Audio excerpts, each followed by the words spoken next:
Danica McCarthy from The Independent London. My question is, in the light of today's disastrous emissions gap, the International Energy Agency said we should have an immediate ban on all fossil fuel investments, coal, gas and oil from this year, if we're to achieve net zero 2020.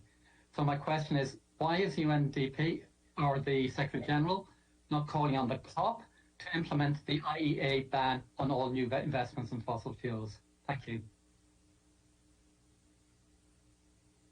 If I may, I think what we are saying here is that we need to step out and step down from hydrocarbons, and that we need to also figure out how we are making that transition.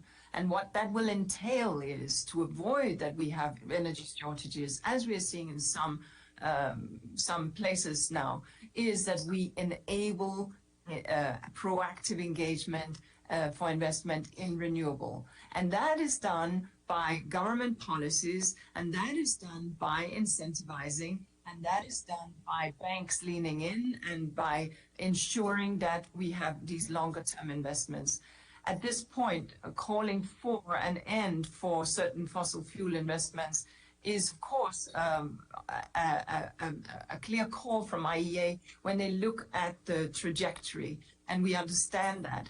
However, we are in that process of transition, and right now what we want to see is clarity in the NDCs and clarity in the net zero commitments that have been made, so that there is no fudging and no vagueness around what the promises are. And further, as we heard from the Secretary General, we are not doing ourselves a favor by kicking the net zero can down the road to 2050. We need to see real action between now and 2030.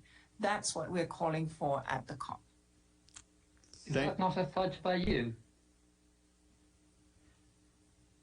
I think if the time when we have the opportunity to turn off all fossil fuel and everyone still has lightings and the hospitals are still working, I think at that point, indeed, yes. But right now, we're not seeing the investments, which we have to see.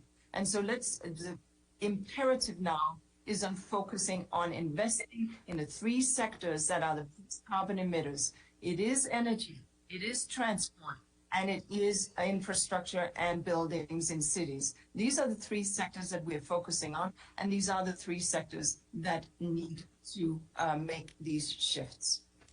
Thank you. But if we invest $5 trillion in new fossil fuels, what hope have we got of net zero?